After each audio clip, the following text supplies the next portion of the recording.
Ya. A ver, partamos entonces la clase. Pucha, a ver. Ya. Bueno, antes de partir, yo creo que mañana, sin falta, les voy a subir la lista de los proyectos para fin de año, ¿ya? Y también, para que tengan ya claro su preparación, el próximo martes, ¿ya? Al final de la clase, no lo vamos a hacer antes porque si no después puede que con la clase, al principio de la clase, para que estén todos a la hora, ¿ya? Al principio de la clase, el próximo martes, les voy a hacer un control de la materia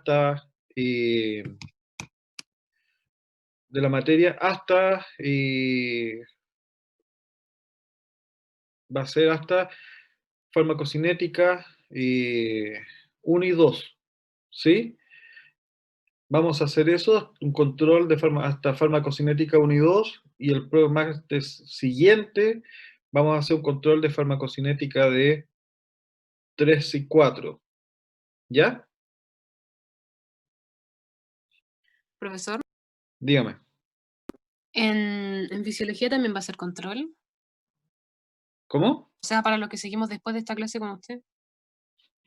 Eh, ¿Tú dices el mismo día? No, me refiero a hoy día. Sí, sí, sí tenemos control. Sí, porque se le hizo al grupo 1, al grupo 2, perdón. También les toca a ustedes al 1. Ya.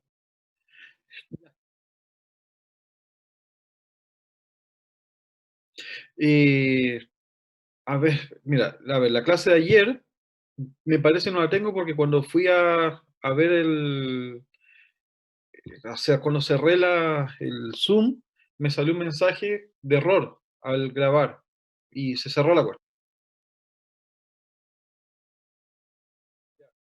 Entonces, la otra, ya se las voy a trabajar en eso, que tengo los archivos, pero aún estoy peleando con la cuestión, ¿ya? Pero voy a hacer lo posible por esta semana antes del viernes de subírselos también, ¿ya? Eh, ya, partamos. Mira, por ejemplo, no sé si te da relacionado, pero ayer cuando eh, estaba, no, ayer no puede haber sido, pero tenía un archivo abierto que se estaba convirtiendo y no sé si esa fue la razón de por qué me arrojó ese error. Pero ahora estoy convirtiendo la clase que acabo de dar anteriormente. Eh, que bueno, ahora está terminando. Ya, partamos la clase. Estábamos hablando de... Ahí está. Listo. Ya. Estamos hablando de la distribución y de, ¿no es cierto?, que la distribución también era muy dependiente del flujo de sangre en los distintos tejidos y de la permeabilidad vascular de esos tejidos, ¿no es cierto? Eh, por lo cual los que tienen, les había mostrado un gráfico, el tejido adiposo, ¿ya? Tiende a ser un tejido de reserva de los fármacos, eh, en los cuales también podemos encontrar otros tipos de tejidos que pueden estar actuando como reservorio, como son el hígado, el pulmón, la piel, huesos y dientes, ¿ya? Ejemplo de esto es que vemos el hígado y el pulmón que tienden a captar de buena manera fármacos como la amiodarona, los huesos y dientes tienden a captar bien las tetraciclinas, la queratina de la piel tiende a captar fármacos, la gliciofulvina, ¿sí? La piel y faneras tienden a captar el arsénico, y el hígado, el, la tebrina, ¿sí? Entonces, Estos pueden, ¿se acuerdan?, actuar como reservorio y eso va a depender su liberación del equilibrio que exista con el plasma, de ahí de la capacidad y de cuán fuerte es la unión de estos con proteínas que van a estar en los distintos tejidos, si proteínas o lípidos, ¿sí? Eh, Ahora, las características físico-químicas de los fármacos, que van a también depender o van a ser una característica importante para la distribución de esto, eh, va a permitir, ¿no es cierto?, que estos puedan o no puedan atravesar bien las membranas. Por lo tanto, un fármaco más liposoluble va a poder atravesarlo, ¿no es cierto?, fácilmente y poder depositarse tal vez en las células, o puede ser modificado dentro de la célula y después no puede salir, ¿ya? Un fármaco que sea más hidrosoluble le va a costar, por lo tanto, este puede que se mantenga en el intersticio solamente, ¿sí? O puede que sea captado utilizando algún transportador. Entonces, eso va a depender mucho de las características propias del fármaco, ¿sí? Ahora también, como el fármaco en general ¿no es cierto?, no va a estar en el interior de la célula, vamos a tener una difusión pasiva, ¿sí? O una filtración de este hacia el intersticio, hacia la célula. Por lo tanto, eso va a ser importante, ¿no es cierto?, para entender cómo se va a distribuir esto. Eh, si ustedes se fijan en esta figura, que trato de ser un poco más gráfico, ¿sí?, didáctico con respecto al paso de los fármacos, ¿sí? Ustedes tienen aquí el compartimento vascular, la sangre, tienen el compartimento intersticial y el compartimento intracelular, ¿ya? Si tenemos un fármaco que no logra pasar, ¿no es cierto?, al intersticio, obviamente tampoco va a pasar al intracelular y se va a quedar en la sangre, ¿sí? Un fármaco 1, ¿ya? Eh, Ahora tienes un fármaco 2, por ejemplo, que es insoluble en lípidos, por lo tanto pudo atravesar el, el poro, ¿no es cierto?, que se generan entre las células endoteliales de la vasculatura, y por lo tanto, como es insoluble en lípidos, tiende a quedarse en el fluido intersticial, en el compartimento intersticial, no puede atravesar la célula. En cambio, por ejemplo, un fármaco 3 soluble en lípidos, obviamente si es soluble en lípidos va a poder atravesar libremente, ¿sí?, las células y se puede distribuir y lo van a tener finalmente en la sangre, en el fluido intersticial y también en el fluido intracelular, ¿sí? Puede encontrarlo en todos lados. Ahora, el volumen de distribución, ya como concepto, ¿sí?, es el volumen de agua corporal en el que el fármaco se encuentra disuelto. Pero este parámetro de volumen de distribución real no es fácilmente medible, por lo que recurrimos al aparente. Dado que, ¿por qué? ¿Sí?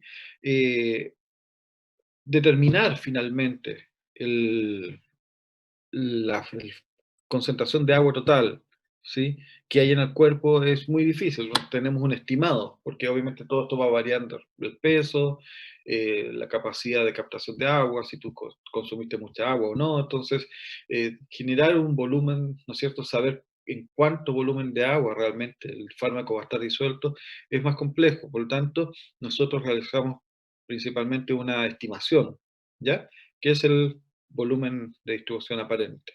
Ahora, el volumen de distribución, ¿sí?, numéricamente, se va a, a determinar por la dosis del fármaco partido por la concentración plasmática, ¿sí? ¿Ya? Eh,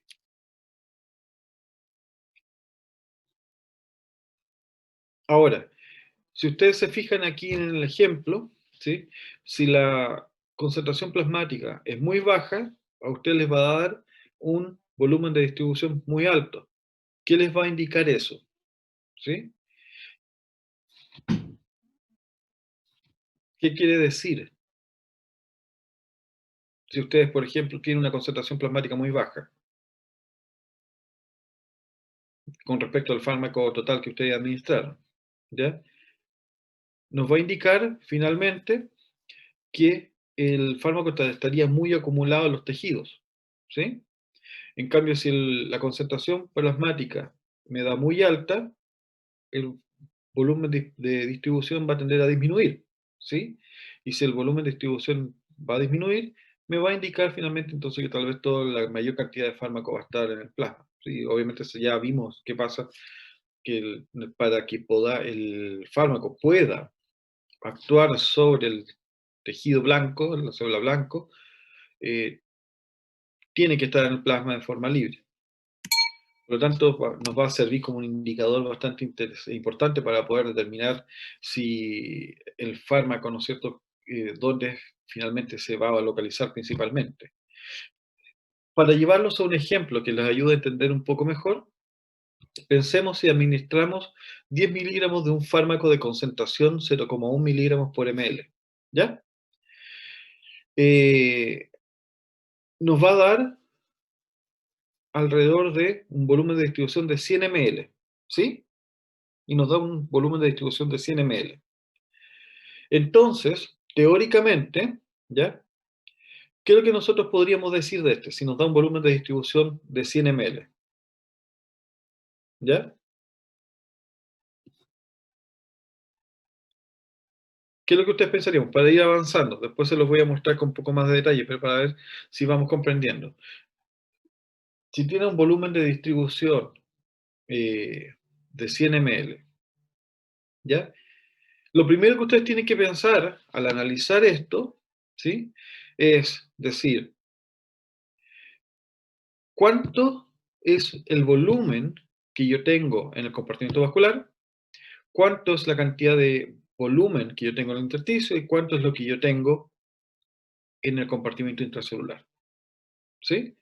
Por lo tanto, si mi volumen de distribución es 100 ml, teóricamente, ¿a dónde ustedes piensan que se debería ubicar el fármaco principalmente?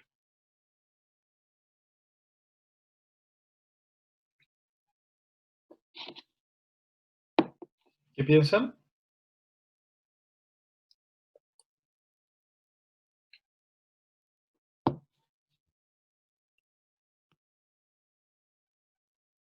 Están comiendo, ya me di cuenta.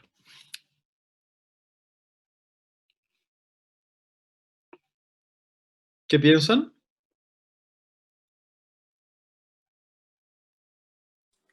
Profe, no entiendo la pregunta. Vamos de nuevo. Sabemos que el volumen de distribución me va a indicar cuánto fármaco está distribuido con respecto al volumen. ¿Sí? Es una medida de proporción. ¿Sí? Eh, en, en cuánto volumen está distribuido el fármaco. Por eso es dosis partido por la concentración plasmática.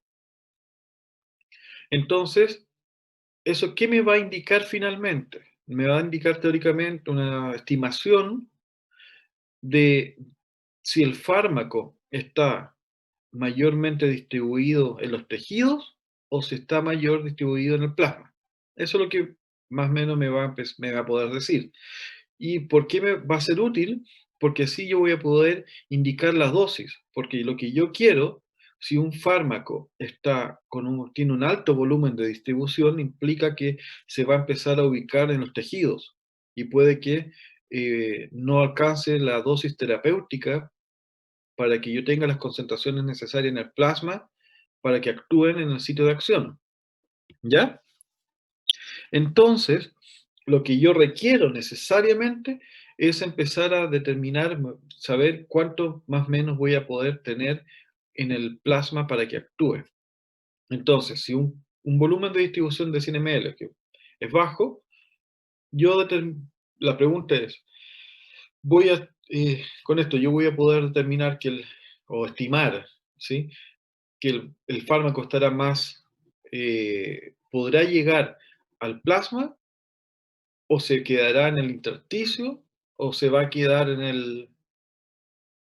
el compartimento intracelular.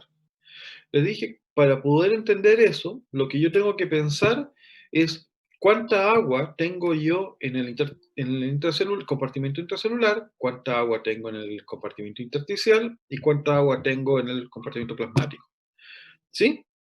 Entonces, si yo pienso que a ver, Por eso le estaba preguntando, ¿cuánto agua tengo yo en el compartimento vascular? Más o menos. ¿Cuánto era?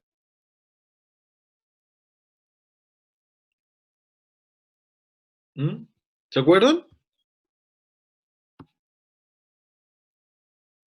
¿Cuánto era la cantidad de agua que había en el compartimento vascular?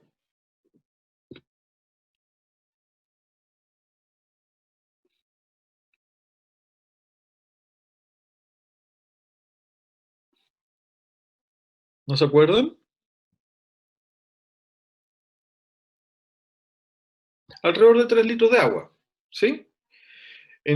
Acuérdense que teníamos que el 60%, 2/3, están en el compartimento intracelular.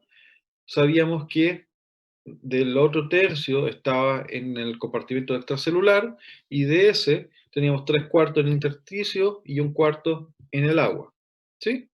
O sea, perdón, en el compartimento vascular. Por lo tanto, lo que queremos entender entonces ahora es, si yo tengo 3 litros de agua, ¿ya? En el compartimento vascular, ¿sí? Más o menos eran 11 litros en el intersticio y teníamos alrededor de 28 litros para una persona de 70 kilos, ¿ya? 28 litros dentro de las células.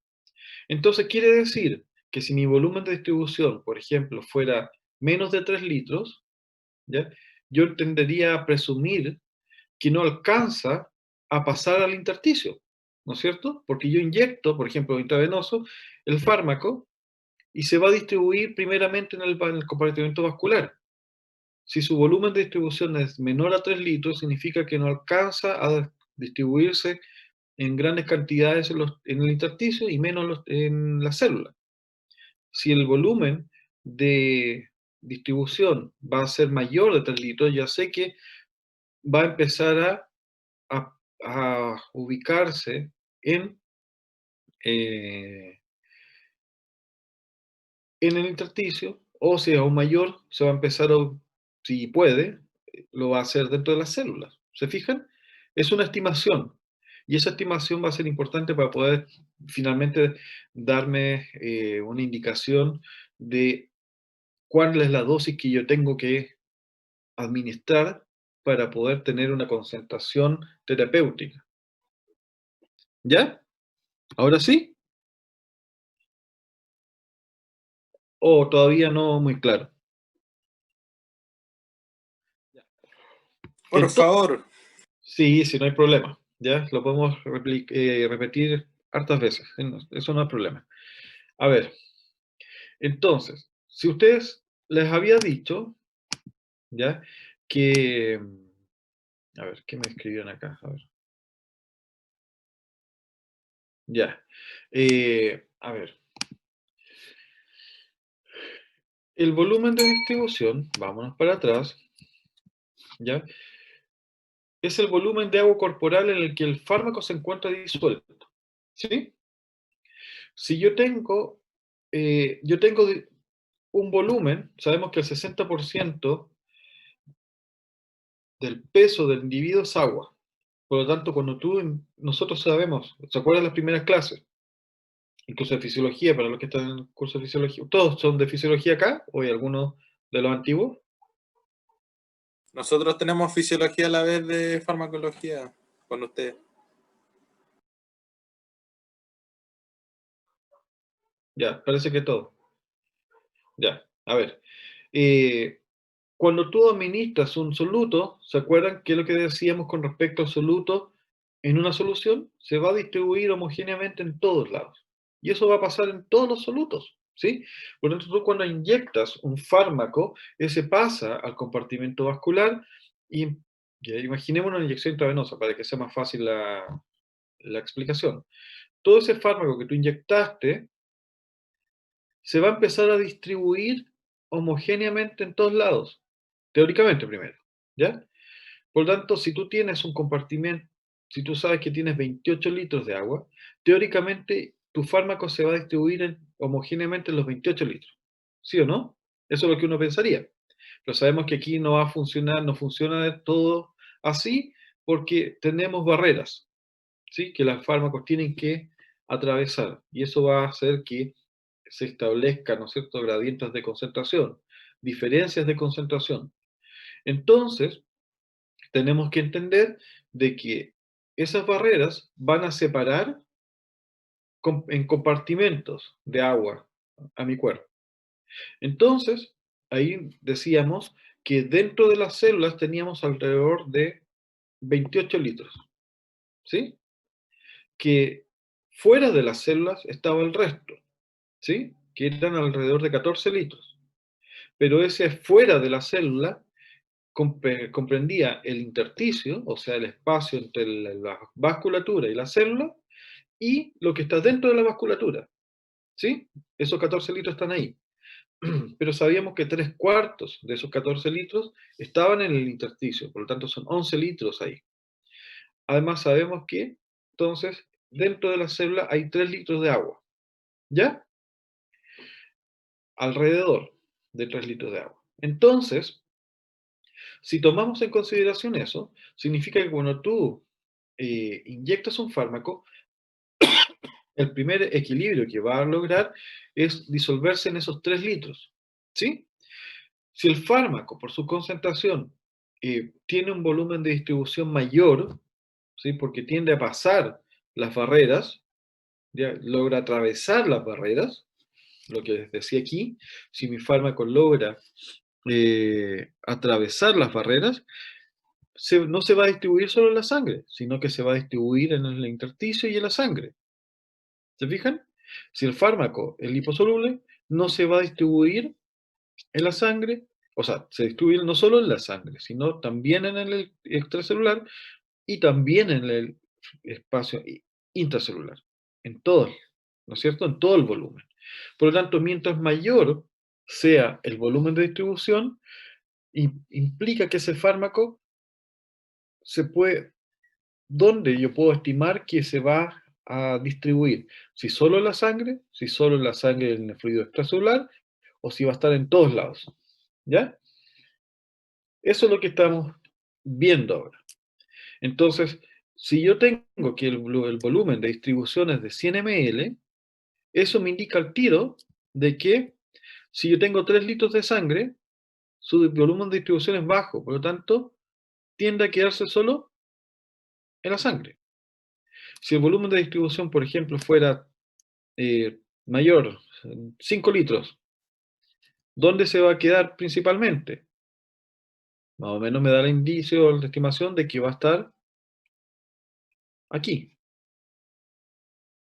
Si el volumen es mayor, por ejemplo, dijéramos 70 litros, hay algunos que les van a dar mucho mayor, que son obviamente fuera como una proporción, les puede dar valores que no son reales, ¿ya? Pero lo podemos extrapolar y decir que, por ejemplo, si le da un volumen de distribución de 1000, eso no tiene lógica, pero me lleva a decir finalmente que mi fármaco se va a distribuir en todos lados. Por lo tanto, sé que el fármaco se va a ir a los tejidos. Eso es lo que le estoy diciendo. Entonces, sé que la cantidad de fármaco que yo tengo, ¿sí? No solamente se va a quedar en el compartimento vascular. El que está en el programa, bueno, tengo que hacerles el programa, que me están preguntando en chat qué libros deben utilizar. Les dije el Goodman and Gilman, la primera clase, ¿sí? Ese de farmacología, ¿ya? Nuevamente, también pueden elegir al que ustedes quieran, pero tienen que guiarse por lo que le pasamos en la clase, ¿sí? Si en el libro que ustedes eh, elijan no trae el contenido que yo les estoy pasando, tienen que buscar otro. Y así ustedes van complementando de distintas literaturas para estudiar. ¿Sí? Ya. ¿Mm? Sí, sí.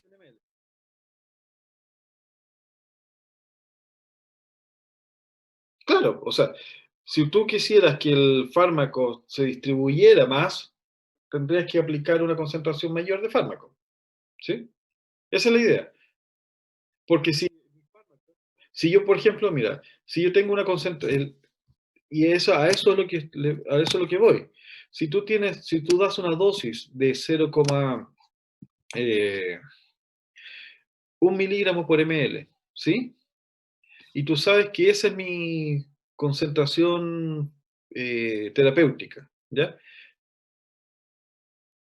¿Sí? Pero, y con esa concentración, yo sé que el volumen de distribución es 100 ml, yo estoy bien en esa concentración. Me aseguraría, yo podría estimar de que esa concentración voy a poder llegar al tejido, porque va a estar el fármaco en el compartimento vascular principal.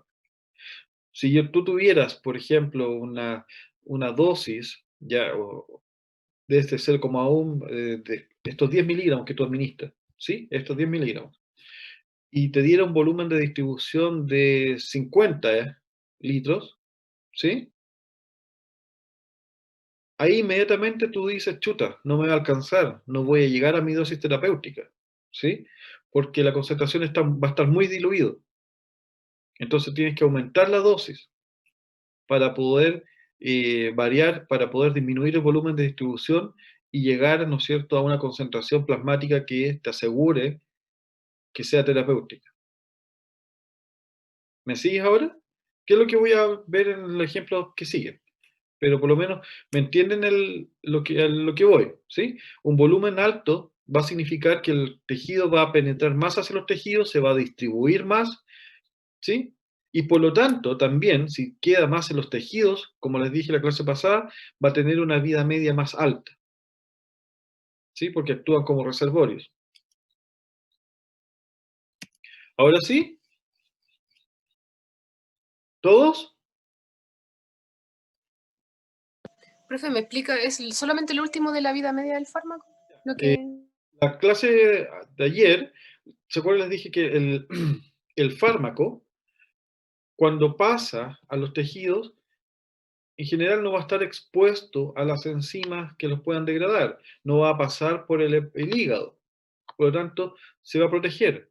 Y entre el tejido y el intersticio, o entre el intersticio y el compartimento vascular, se van a establecer equilibrios.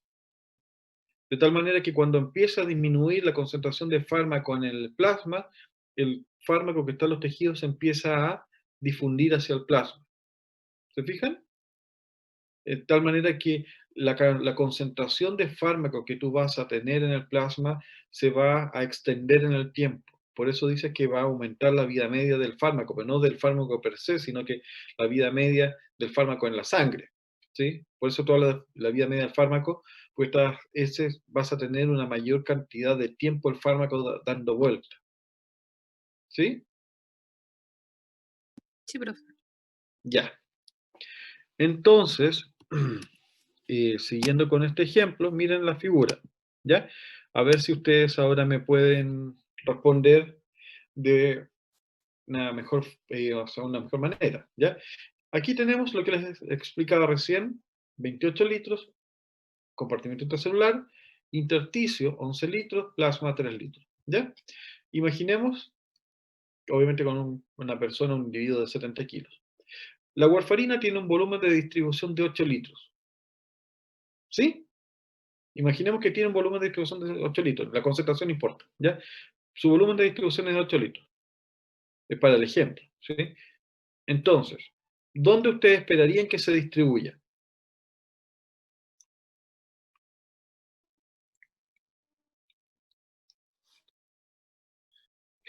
Y plasma, ¿no es cierto? En ambos.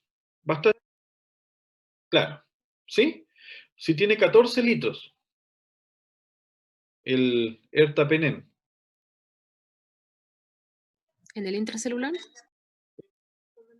cierto? Claro. Debería quedarse entre el intersticio y plasma, pero está muy en el límite, ¿sí? Y el cefepime, ya, 20 litros, También intersticio y plasma. 20 litros.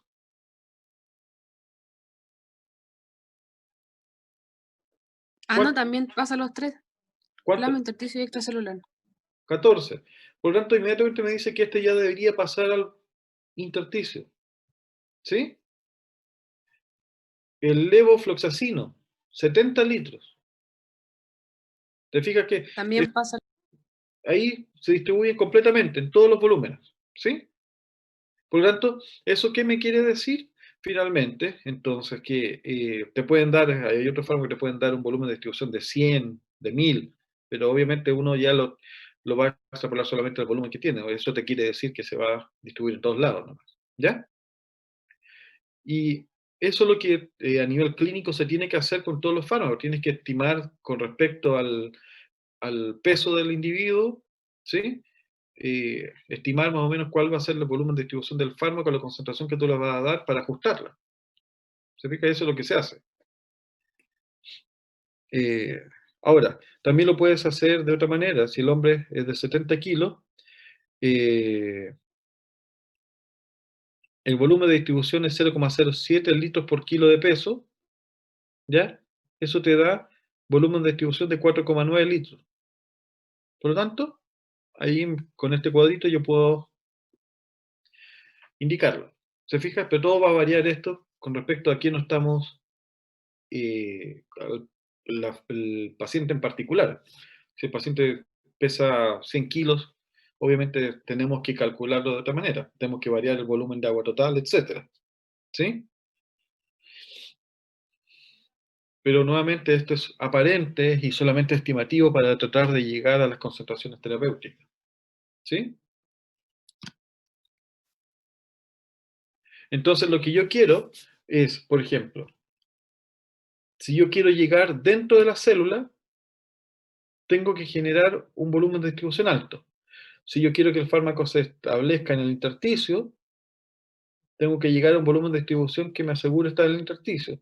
Si yo quiero que el fármaco esté principalmente en el plasma, tengo que llegar a concentraciones que me lleven al plasma.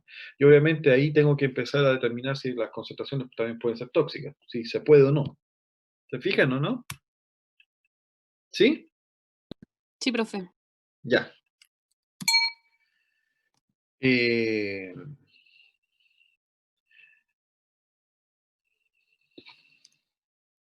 ya, esta se lo dejé para que ustedes lo lean porque ya los vimos. Ya, ahora, para el volumen de distribución, ¿sí? También hay otros parámetros que tenemos que tomar en consideración, ¿sí? Eh, Cuando tú estás dando un tratamiento, es la dosis de carga, ¿sí? Que decíamos que era la dosis que se daba al principio del tratamiento. Por lo tanto, el fármaco ahí se va a empezar a distribuir por todos lados. De tal manera que si después, cuando tú das la dosis de mantenimiento, eh, ahí tú no puedes dar la misma dosis porque obviamente, como decíamos en la clase de ayer, el fármaco ya está distribuido. Por lo tanto, tú lo único que vas a hacer ahí es tratar de reponer el fármaco que se ha eliminado. ¿Sí? Por lo tanto, a partir de este volumen de distribución, tú más o menos ya puedes empezar a trabajar para poder determinar las distintas dosis de fármaco que tú vas a administrar. ¿Ya? Y bueno, también el estado de equilibrio estacionario, ¿sí? Y la concentración plasmática estable que tú vas a querer mantener de fármaco para que actúe durante un tiempo determinado. Eh, ya. Aquí les dejo esta tabla para que ustedes trabajen, ¿sí? Eh, y así puedan estudiar en la casa. Si ustedes se fijan, el volumen, ¿sí? Por litros por kilo de peso, ¿sí? Entonces ahí tienen que calcular, ¿no es cierto? Obviamente, cuál es el volumen de distribución, plasma, eh, líquido extracelular y agua total, ¿sí? Entonces, aquí tienen, ¿no es cierto?, distintos fármacos, ¿ya? En donde se van a distribuir principalmente, ¿ya? Te los dejo porque obviamente es para ustedes, para que puedan estudiar. Eh,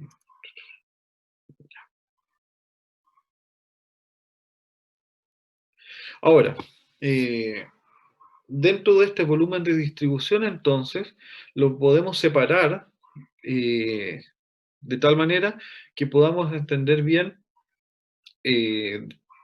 cómo los compartimentos en los cuales se va a distribuir el fármaco. Vamos a hablar del compartimento central, ¿sí? En el cual, ahí está, ya, comprende el compartimento vascular y los órganos muy perfundidos, riñón, hígado, pulmón, ¿sí? Eh, por lo tanto, ¿alguien iba a preguntar algo? Por lo tanto, como son muy perfundidos, tienen un gran volumen de sangre, ¿sí? Y tienen, ¿no es cierto?, una alta permeabilidad, podemos decir finalmente entonces que la distribución va a ser muy rápida de estos. Y después tenemos los compartimentos periféricos, en los cuales tienen, ¿no es cierto?, flujo sanguíneo más limitado, músculo, tejido adiposo, hueso, ¿sí? Por lo tanto, el acceso del fármaco a estos va a ser eh, más lento, ¿ya? Por lo tanto, ¿qué nos quiere decir esto? Que cuando un fármaco es absorbido, ¿sí? Y llega, lo primero que hace es llegar al compartimento central, ¿sí? Y después se empieza a distribuir hacia los otros compartimentos periféricos, ¿ya? Dentro de esta distribución del fármaco, vamos a ver una fase rápida de distribución, que lo vemos por la caída, ¿sí? La concentración plasmática, y después vemos una fase beta, o terminal, en la cual el fármaco plasmático empieza a decaer por la eliminación de este, ¿sí? Entonces, esto también nos sirve para poder determinar finalmente las dosis de mantenimiento. ¿Ya? ¿A qué concentración plasmática yo quiero estar? Si yo sé que a un tiempo determinado voy a empezar a tener, ¿no es cierto?, una concentración plasmática, o voy, ¿no es cierto?, aclarando el fármaco a una velocidad X. Por lo tanto, de esa manera puedo establecer, ¿no es cierto?, una dosis que me permita mantener el fármaco constante en la sangre.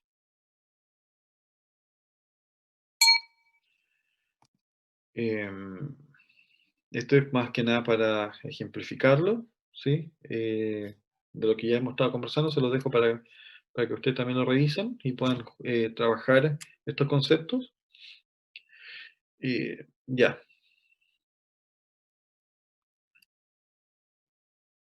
¿Cuáles son entonces los factores que van a influir en el volumen de distribución de los fármacos? Lo que hemos conversado. Dijimos las características físico-químicas del fármaco, ya para resumirlos, la afinidad de los fármacos, ¿no es cierto?, fuera del compartimento sanguíneo, ¿sí? El peso del individuo, ¿no es cierto?, la proporción de agua por kilo de peso, por lo tanto eso va a implicar, no sé si tiene más o menos agua, y por lo tanto, cuánto se va a tener que diluir el fármaco, en qué volumen. La presencia de edemas, ascitis o derrames, ¿sí? Que va a ser, si tenemos un edema, obviamente hay una zona de amplia permeabilidad, por lo tanto el fármaco tendría que irse rápidamente a esa zona, tendría que distribuirse fácilmente en esa zona. Deshidratación u obesidad, ¿no es cierto? ¿Por qué obesidad? Mayor tejido adiposo, por lo tanto va a tener una mayor cantidad de fármacos como reservorio. Y es por eso que muchas veces las dosis de fármacos, ¿no es cierto?, administradas en personas obesas no causan el mismo efecto que una persona de peso estándar, ¿sí? Eh, También la enfermedad cardiovascular, ¿sí? O en shock. ¿Por qué? Porque obviamente su volumen de distribución va a ser menor, dado el menor gasto cardíaco. En embarazo, alto volumen de distribución, ¿se fijan? Entonces hay que tomar todas estas consideraciones como para ya poder determinar finalmente cómo el fármaco se va a distribuir en los distintos compartimentos. Ya, nuevamente, para que ustedes lo vean en su casa. Eh, ya, un componente importante que hay que tomar en consideración con respecto a este volumen de distribución eh, son las distintas barreras que van a hacer más limitado el paso de este. ¿sí? Como lo hablamos en la figura anterior. La barrera hematoencefálica es una barrera dispuesta por los oligodendrocitos, en los cuales estos van generando estos procesos de pies, que es parte de su citoplasma que va rodeando el, el capilar, ¿sí? De tal manera que nada de lo que pase por ahí pueda pasar libremente, sino que tenga que pasar por el oligodendrocito primero y nada puede difundir. Entonces, el oligodendrocito finalmente va a ser el limitante de si este puede pasar o no. Obviamente, un fármaco liposoluble va a poder atravesarlo rápidamente, ¿sí? Un fármaco que sea hidrosoluble, ¿no es cierto?, iónico, va a ser muy complejo, muy difícil, ¿no? Prácticamente no lo va a poder atravesar, ¿sí?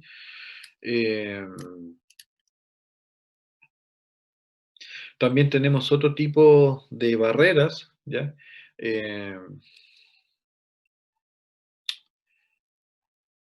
Y aquí esto es lo que le explicaba recién, lo tengo acá, ¿sí? Que las células van a estar rodeadas por los oligodendrocitos que van a formar, que son partes son estos astrocitos, células gliales, que van a estar rodeando, son los astrocitos, que van a estar rodeando los capilares, ¿ya? Y van a recubrir y limitando el paso.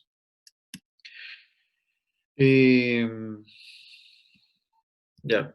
Con respecto al líquido cefalorraquídeo, eso nosotros lo habíamos conversado anteriormente, es un poco más fácil para atravesar la barrera hematocefálica en esta zona, pero igual tiende a ser más complejo.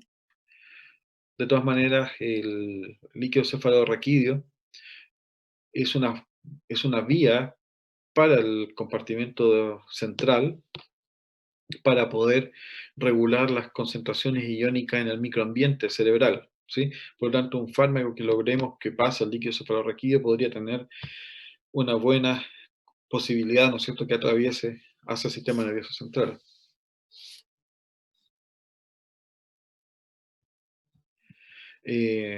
También tenemos otro tipo de barreras, como la barrera hematoplacentaria, ¿sí?, que establece una verdadera muralla para muchos compuestos, ¿sí?, de tal manera que estos no puedan afectar, ¿no es cierto?, al feto. Es tan así, por ejemplo, que la barrera hematocefálica tiene prácticamente un ejército de enzimas para degradar neurotransmisores como la adrenalina, ¿ya? La adrenalina es secretada por por la glándula suprarrenal, va por la sangre, pero no puede atravesar a la barrera hematocefálica, o hematoplacentaria, porque nuevamente esta barrera tiene una cantidad gigantesca de enzimas para degradar la adrenalina, ¿sí?, de tal manera que no atraviese. Y así lo vamos a encontrar con un montón de otros compuestos, ¿sí?, que no pueden atravesarlo. Por lo tanto, para que el fármaco que pueda atravesar en general tiene que ser fármaco que tenga buena difusión a través de la membrana, ¿sí? Eh,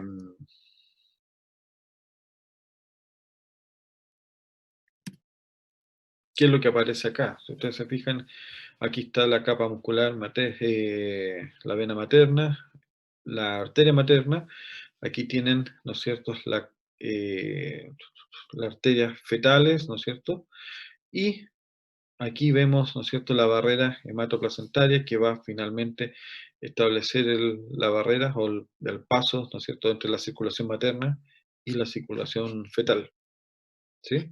Y aquí se van a distribuir estas células a la síntesis de los ejércitos de enzimas, etcétera, para poder limitar el flujo. Eh, ya, a ver, ¿qué hora es? 2:20, profe. Súper. Ya, ¿alguna duda con respecto a esto? No, profe. Ya. Vamos a ver ahora eliminación de fármaco. Ah.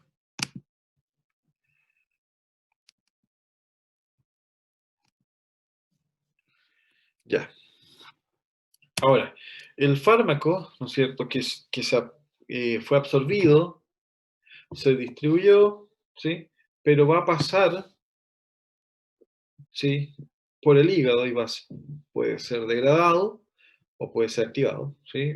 Va a pasar al riñón, tal vez ahí se va a eliminar, actuó, y en la sangre puede que el fármaco libre, acuérdense que puede ser también metabolizado y se puede hacer inactivado, por lo tanto, eh, mm, este fármaco en su tránsito va a ir perdiéndose de la sangre a una cierta velocidad, ¿ya? Entonces, lo que nosotros queremos de este fármaco, ¿no es cierto?, es lograr tener un efecto farmacológico en el organismo, ¿sí? Y el organismo, por otra parte, cuando ve ese fármaco, porque obviamente es una molécula externa, lo que quiere es tratar de eh, terminar la acción farmacológica o eliminar ese compuesto externo, ¿sí?, que no pertenece a nuestro organismo. Entonces vamos a tener un equilibrio entre ambos procesos, ¿sí? Entre el fármaco que está adentro, quien, entre comillas, quiere llegar al sitio de acción y ejercer su efecto, y el organismo que no lo reconoce, por lo tanto, lo quiere eliminar. Entonces, para poder desarrollar un fármaco y que tengamos un efecto farmacológico, lo primero que tenemos que tener en consideración es la eficiencia y seguridad de este fármaco, ¿sí? ¿Para qué? ¿No es cierto? Para poder asegurarnos o ver cómo se metaboliza el fármaco, determinar lo que le hace el organismo al fármaco, que es lo que estamos viendo, y qué es lo que será mejor, ¿no es cierto? Una enzima que se encargue de la metabolización o lo hagan muchas enzimas de esta familia. Entonces vamos a tener que estudiar cómo el fármaco finalmente se va, una vez que está en el organismo, ya, cómo este se va a empezar a eliminar, cómo lo vamos a empezar a perder, de tal manera que me asegure la eficiencia y la seguridad.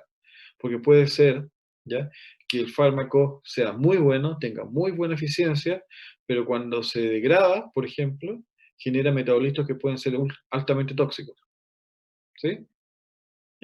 Un ejemplo tal vez puede ser el paracetamol, ¿sí? Ya que, eh, como se da ahora, el paracetamol va a ejercer su acción, pero el metabolito que se genera, si se acumula en altas concentraciones, es tremendamente hepatotóxico, ¿sí? Entonces tenemos que fijarnos bien, ¿sí?, el, cómo se elimina, de qué manera se elimina, ¿ya? Y quién lo elimina, para entender bien cómo va a ser su tránsito en el organismo. Por lo cual, vamos a hablar de la eliminación de los fármacos como los procesos que el organismo utiliza para eliminar las sustancias de desecho, ¿sí? Y que también lo va a ocupar para el organismo, ¿sí? De tal manera que esta eliminación de fármacos va a generar, ¿no es cierto?, una disminución en la concentración activa del fármaco, después de su administración, por supuesto. De tal manera, entonces, que esta eliminación de fármaco va a estar dado ya sea por la excreción del fármaco como tal al organismo o por su biotransformación, su metabolización, y después ese metabolito que ya no va a ser activo, que se elimine por vía renal o hepática, no sé, biliar, ¿no es cierto? Y por las heces. Ahora, la biotransformación la vamos a definir como el proceso por el cual ciertas reacciones químicas llevadas por el organismo convierten un fármaco en un compuesto distinto al administrado originalmente, y la excreción es la salida del fármaco ¿sí?, de los metabolitos, ¿sí?, que fueron biotransformados a través del organismo por las vías excretoras del organismo, ¿sí? Eh, la eliminación del fármaco finalmente se va a condicionar, va a estar condicionada por la permanencia del fármaco en el organismo y por la concentración activa que se llegue, ¿sí? Y por ¿cierto?, la concentración, y se refiere, por ejemplo, a la concentración de fármaco y la capacidad del órgano para poder eliminarla, ¿sí? Sabemos que el clearance de una molécula, de un fármaco a nivel renal, tiene cierta velocidad.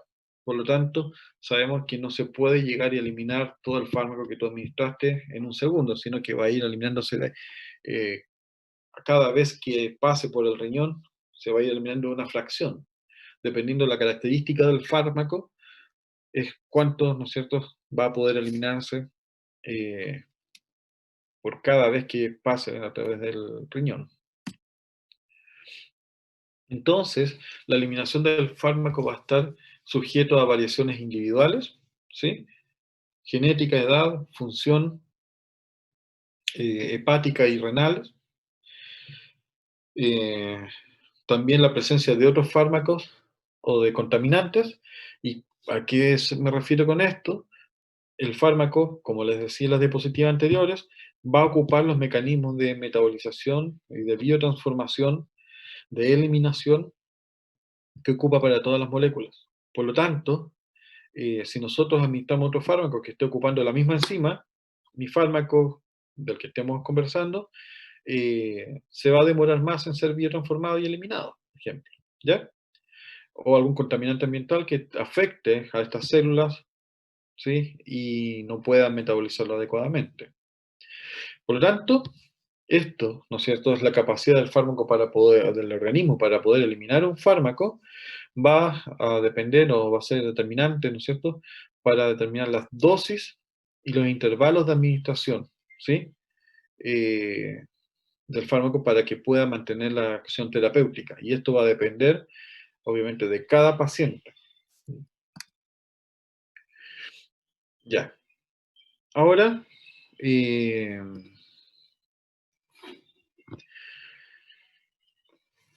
las reacciones catalizadas por enzimas que aceleran la reacción, o sea, como les decía recién, la biotransformación van a ser, o se va a dar lugar por la metabolización, o sea, la acción de enzimas endógenas que se van a encargar de biotransformar el fármaco, ¿sí? Por lo tanto, esto va a ocurrir principalmente en el hígado, ¿sí? Pero también lo podemos encontrar. Espérame un poquito, sí, un minutito.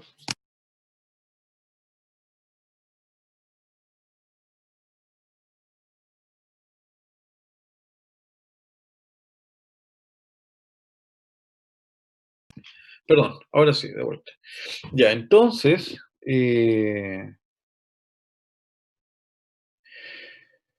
ya, a ver, disculpe que me hablaron y me desconcentré un poco ya. Entonces, el sitio principal de metabolización de un fármaco es el hígado, ¿sí? Pero también sabemos que vamos a encontrarlo en el plasma, también en los pulmones, en el riñón, en la placenta, en el tubo digestivo, ¿sí? En múltiples zonas. En general, el fármaco va a estar sujeto a biotransformaciones en todos lados, pero principalmente vamos a encontrarlo en el hígado, que es el órgano eh, adecuado para esto, ¿sí? El- ya, ahora, ¿dónde dentro de las células se encuentra la principal actividad metabolizadora? Va a ser en el retículo endoplásmico, ¿sí? Obviamente en el citoplasma. También vamos a encontrar las enzimas que van a estar ubicadas en las mitocondrias, ¿ya? Y hay algunas también que se van a ubicar a nivel de la membrana, ¿sí? Ya sea nuclear o plasmática, ¿sí? Eh, ya. De los sistemas o de las vías de metabolización de fármacos que vamos a hablar durante estas clases, y el principal sistema es el sistema de las monooxigenasas, ¿sí? Los cuales van a encargarse de ya sea oxidar el fármaco o conjugarlo, agregarle grupos que aumentan su tamaño. eh, que el típico, ¿no es cierto?, más conocido por ustedes, tal vez el del citocromo P450, en los cuales, ¿no es cierto?, van a ocupar NADPH y oxígeno de tal manera de transferir, ¿no es cierto?, el grupo oxígeno y oxidar al fármaco. Eh, ya. De tal manera, entonces, que las enzimas las vamos a separar finalmente en dos tipos, y que los voy a mostrar en la figura siguiente, en los cuales vamos a tener reacciones de estas enzimas que van a agregar grupos, ¿no es cierto?, finalmente que modifiquen la ionización del fármaco, ¿sí? Eh, y por otra parte, también de la adición de grupos que aumentan su tamaño, ¿sí? Vamos a hablar de enzimas de fase 1. Acá tenemos las citocromo P450, las monooxigenasas que contienen flavinas, la FMO, y las hidrolasas de epóxido, EH, ¿sí? Los cuales, respectivamente, oxidan, ¿sí? Pueden sacar grupos metilos u otras reacciones, también las monooxigenasas que van a agregar eh, o van a oxidar, ¿sí? Grupos de nitrógeno, sulfuros o fosfato, ¿sí? De tal manera que modificamos la capacidad iónica del fármaco, ¿sí? Las de fase 2 tenemos las sulfotransferasas, las UDP glucuronil transferasas, ¿sí? Las glutatión transferasas, las acetiltransferasas y las metiltransferasas, ¿sí? Y obviamente sus nombres se dan por por el grupo que ellos van a estar transfiriendo, ¿ya? Ahora, también van a tener otras enzimas, que son las deshidrogenasas de alcohol, de aldehídos, y las oxidorreductasas de NADPH, quinona, ¿ya? Eh, ya, la primera, para que veamos, es las enzimas del complejo citocromo P450. Aquí les coloco, ¿no es cierto?, las principales reacciones que va a generar el citocromo las enzimas del complejo citocromo P450, que van, como les decía recién, desde la desalquilación a la oxidación y desaminación y desalogenización. Y ahora, esta enzima, este complejo de enzimas, es muy grande, ¿sí? Es una superfamilia, ¿ya? Eh,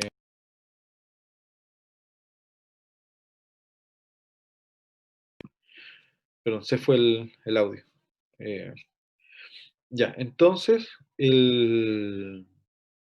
esta se habla de superfamilia porque son una cantidad, ¿no es cierto? Ahí existe un gran polimorfismo de los genes relacionados con la síntesis de estas familias y las vamos a ir agrupando en familias y en subfamilias, ¿ya? Donde las familias van a estar determinadas por la analogía de su secuencia de aminoácidos, así que por lo menos tiene que tener 40% de analogía en estos, y las subfamilias determinados entre ellas por una secuencia mayor al 55%, ¿sí? Eh, la, Se nombra, ¿no es cierto?, estos citocromo P450 por el prefijo que se dice CYP, ¿ya? Y seguido por el número que designa la familia y una letra que indica la subfamilia y un número que marca la forma individual de la enzima, ¿ya? Si es una isoenzima, una isoforma de esta, etc. ¿Ya? Eh, Ahora, se han encontrado en el ser humano alrededor de 18 familias, 42 subfamilias, si se fijan, y más de 50 genes relacionados con la síntesis de la citocromo P450, donde las principales familias, las más abundantes, son las citocromo P450, las 1, 2 y 3, ¿ya? Y las más usadas, que después les voy a mostrar una figura, son las citocromas las D2, citocromo 2D6 y la 3A4, ¿ya? Eh, Obviamente por su abundancia, son las que más abundantes y mayor importancia en el, eh, en la biotransformación de fármacos.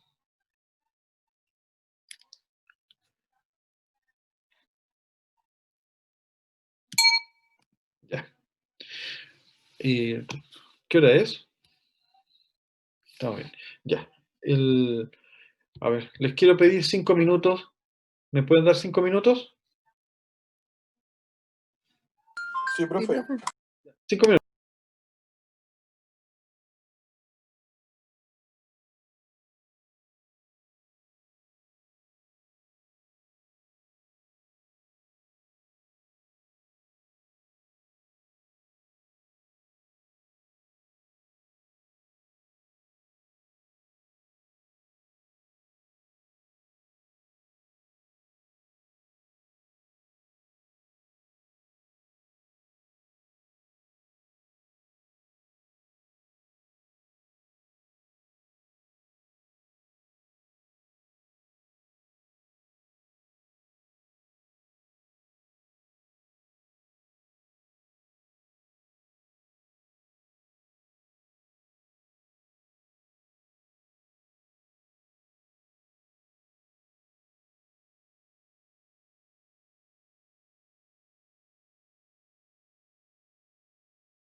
Ya.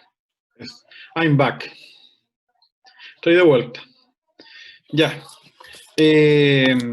Entonces, aquí tenemos las enzimas del complejo citocromo P450, ¿sí? En el cual vemos que estas ya contienen en su núcleo hierro, ¿sí? El cual va a ser el dador de electrones, ¿sí? Y de tal manera, aquí ven la NADPH, ¿sí? Formando, ¿no es cierto?, esta es la oxidorreductasa, de tal manera que cuando llega por ejemplo, el fármaco, ¿sí? Este va a ser capaz de oxidarla, ¿sí? Y después con la NADPH oxidorreductasa y el NADPH puede reducirse, ¿sí? De tal manera entonces que puede reciclar su función. O sea, la citocromo P450 con fármacos, ¿no es cierto?, da el electrón, se oxida, y después con la NADPH citocromo P450 óxido reductasa se reduce de tal manera que puede volver a, a ser activa, ¿sí? Ahora, ¿estamos bien hasta aquí? ¿Estamos bien?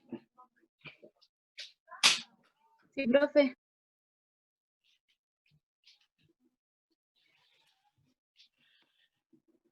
¿Sí? Em, ya. ¿Quién? A ver, Joshua y Kevin dijeron no, profe. ¿Lo dijeron por esto o lo dijeron antes? Antes, profe. Ah, ya. ¿Pero ya están claros con eso? ¿Con el concepto que estamos viendo antes? ¿Aclararon su duda?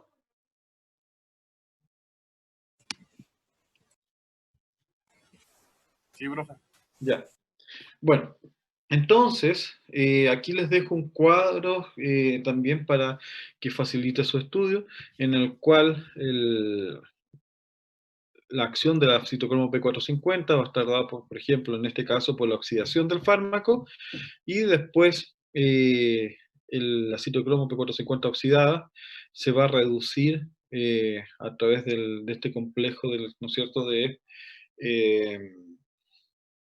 de la óxido reductasa, ¿sí?, y NADPH para poder recuperar el electrón perdido. Ahora, en números, la citocromo P450, este complejo, es responsable del 90% de todas las biotransformaciones, ¿sí?, de los fármacos, ¿sí?, y obviamente de todos los productos externos que pueden llegar y también endógenos. Los blancos de la citocromo P450 endógenos pueden ser desde los ácidos grasos, las prostaglandinas, esteroides, cetonas, ¿sí? Es muy amplio, pero también otras sustancias exógenas como contaminantes ambientales, etc. Hidrocarburos aromáticos, policíclicos, nitrosaminas, y los fármacos también, obviamente, ¿ya? Estas citocromos P450 también van a ser importantes para la síntesis de los ácidos biliares, como parte, ¿no es cierto?, de la síntesis. Y, por otra parte, ya. Entonces, como les decía, la biotransformación de un fármaco iba a funcionar principalmente en dos fases, 1 y 2, en los cuales las reacciones de las de fase 1 eran las implicadas en la citocromo P450, y esta era la que yo les quería mostrar, en el cual, si ustedes se fijan, las citocromos P450 van a responder finalmente a un porcentaje muy alto, 90% de todas las biotransformaciones, ¿ya? Y las de fase 2, si ustedes se fijan, entre estas van a ser mucho más repartida la función entre todas las que nosotros habíamos conversado anteriormente, entre la UGT, la glutatión transferasa, la sulfatasa, ¿sí? ¿Qué es lo que vamos a ver ahora? Ya. Entonces, para que vayamos profundizando en cada paso el contenido, las de fase 1 decíamos que eran oxidaciones, reducción e hidrólisis, ¿sí? Eh, y la fase, entonces, eh, estas finalmente lo que van a generar es que el fármaco, ¿no es cierto?, la molécula ya se inactive, ¿ya? O se active, dependiendo, ¿no es cierto?, si nosotros administramos un profármaco y eh, por esta acción de las citocromos, por ejemplo, termina activándose el fármaco. O lo que puede pasar también, que esta biotransformación transforma el fármaco en un compuesto tóxico, ¿sí? Entonces eso es lo que siempre hay que tener en cuenta cuando se estudia un fármaco, qué es lo que le va a hacer al organismo el fármaco, y si ese compuesto que se genera, qué es lo que va a hacerle ese compuesto al organismo, ¿ya? Ahora, las de fase 2, como les adelantaba anteriormente, provienen de la fase 1. Y cuando provienen, ¿a qué me refiero? Es que el fármaco que es eh, llevado, ¿no es cierto?, o que es metabolizado por la enzima de fase 1, después los de la fase 2 la van a tomar y le van a agregar grupos funcionales, ¿ya?, que lo van a hacer a la molécula más voluminoso, y de tal manera que limite su paso a través de las membranas, Y esos grupos también lo que van a hacer es aumentar la hidrosolubilidad de los fármacos, de tal manera que también haga que o limite, impida el paso de estos por por las membranas plasmáticas, de tal manera que pase hacia los mecanismos de eliminación y de ahí nos podamos deshacer de él. ¿Ya? Eh, Ahora, ¿qué, qué reacciones busca finalmente, ¿no es cierto? Cuando nosotros estamos modificando la estructura del fármaco, es aumentar primero el tamaño y la ionización del fármaco, de tal manera de hacerlo lo más hidrosoluble posible, lo más grande, de tal manera que no atraviese las membranas plasmáticas. Y esto es lo que demostraba, es decir, que este fármaco, por la fase 1, va a sufrir una serie de reacciones químicas, ¿ya? Y este derivado, ¿ya? Va a generar o puede sufrir en la fase 2, donde va a ser conjugado, ¿ya? Y eh, ese conjugado finalmente va a estar listo tal vez para ser eliminado. Ejemplo de este es la fenacetina, ¿sí? Que al principio, cuando se creó el país, que bueno, al ser metabolizado, ¿no es cierto?, por la enzima de fase 1, se transforma en paracetamol, ¿sí? Al principio se daba este fármaco, pero después se vio que, ¿no es cierto?, que la acción del fármaco principal paracetamol y era mejor tener el fármaco listo inmediatamente que empezar a dar el precursor, es decir, como darlo como un profármaco. Eh, este paracetamol, que es activo, ¿sí? Después puede ser en fase 2 glucuronizado y de tal manera que este pueda ser eliminado. Ahora, si les había dicho que en la fase 1 teníamos oxidación, reducción y hidrólisis, ya que lo vamos a ver ahora con detalle, en la próxima clase con detalle, las reacciones de fase 2 van a incluir la glucurinación, aminoacidación, acetilación, sulfoconjugación, metilación y glutationización. ¿Ya? ¿Qué es lo que vamos a ir discutiendo uno por uno? Las principales reacciones de oxidación, ¿ya? Que ya se las mostré en la figura anterior, ¿sí? Que se las dejo en esta figura de fase 1. También vamos a tener eh, otras, ya como la otra enzima, en las cuales, por ejemplo, las alcohol o aldehído deshidrogenasas, ¿sí? Que van a estar o tener como función la oxidación de alcoholes. También tenemos las axantina oxidasas, ¿sí? Que van a oxidar las purinas. La MAO, ¿sí? Ya que las cuales la monoamino oxidasa, ¿sí? Que van a inactivar muchas aminas biológicas, ¿sí? Tal vez ya se las dije a los que están en fisiología, a las catecolaminas, por ejemplo la noradrenalina, la va a inactivar. Ahora también tenemos de fase 1 las reductivas, ¿sí? En las cuales se realizan en el compartimento, bueno, el retículo endoplásmico de de los hepatocitos, ¿ya? Pero también estas pueden ser atacadas a nivel intestinal por las bacterias intestinales antes de su absorción. Obviamente, como siempre tenemos que tomar en consideración que son una proporción menor de estas reacciones, acuérdense que la principal va a ser la oxidativa. Eh, Vamos a tener la reducción de cetonas y aldehído de alcoholes, la nitroreducción y la azoreducción, ¿ya? Eh, ya. Y por último, que las hormonas esteroidales, ¿sí? Que también van a ser metabolizadas en los hepatocitos, eh, dado esta forma, ¿no es cierto?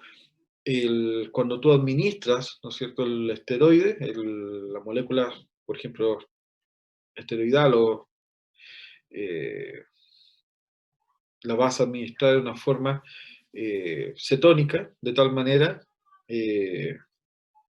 ya sea por ejemplo como cortisona o prednisona, para poder en este paso de reducción, ¿ya? Le saquen, ¿no es cierto?, la cetona y le agreguen o lo transformen en un grupo alcohol, y de tal manera que quede el cortisol activo pues, y listo para poder actuar. Aquí tengo una figura de ejemplo en la cual la warfarina, cuando llega, ¿no es cierto?, se va a reducir, y acá tenemos, ¿no es cierto?, el grupo alcohol que se está agregando. Aquí tenemos, a ver, espérate, el nitrobenceno, ¿sí? El cual va a ser, ya tanto hablar, parece que se me está enredando la lengua, ¿ya? Se le va a agregar el grupo amino, ¿sí? Y, a ver, ¿tengo otra figura más? Ya. ¿Estamos bien? ¿Hasta acá? O sea, tenemos las enzimas de oxidación, las de reducción, y ahora tenemos las de fase 1 que van a generar hidrólisis, ¿ya? Estas reacciones de hidrólisis va a ser gracias a hidrolasas, por supuesto, donde van a atacar los enlaces éster y amidas. Eh, Ahora, si ustedes ven aquí en la figura, acá tenemos el ácido acetilsalicílico y una esterasa, ¿no es cierto? Va a atacar, ¿no es cierto?, el grupo acetilo, y vamos a dejar un OH. También tenemos aquí la procaína, ¿sí?, como un anestésico local, en el cual se le va a finalmente a transformar, ¿no es cierto?, en el grupo H, bueno, en el grupo ácido, ¿sí? Ya en el grupo H, no, ácido, está bien. El grupo acídico, y la procainamida, que es un derivado de la procaína también, pero que actúa como un antiarrítmico, va a también generar el mismo grupo, ¿sí? Por enzimas diferentes, una colinesterasa y la otra una amidasa. Y ambas, obviamente, estas van a ser eliminadas a nivel renal. Por lo tanto, en este ataque, ¿no es cierto?, hidrolítico, vamos a poder generar los grupos éster, ¿sí?, a grupos OH.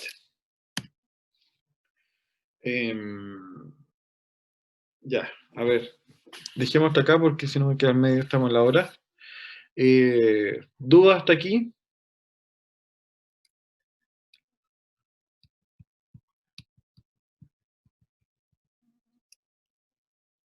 Ya, se murieron. No, profe. No, profe, Oh, al menos yo no. por no, que tengo más clases. Ya, a ver. Entonces, esta clase ya la tienen.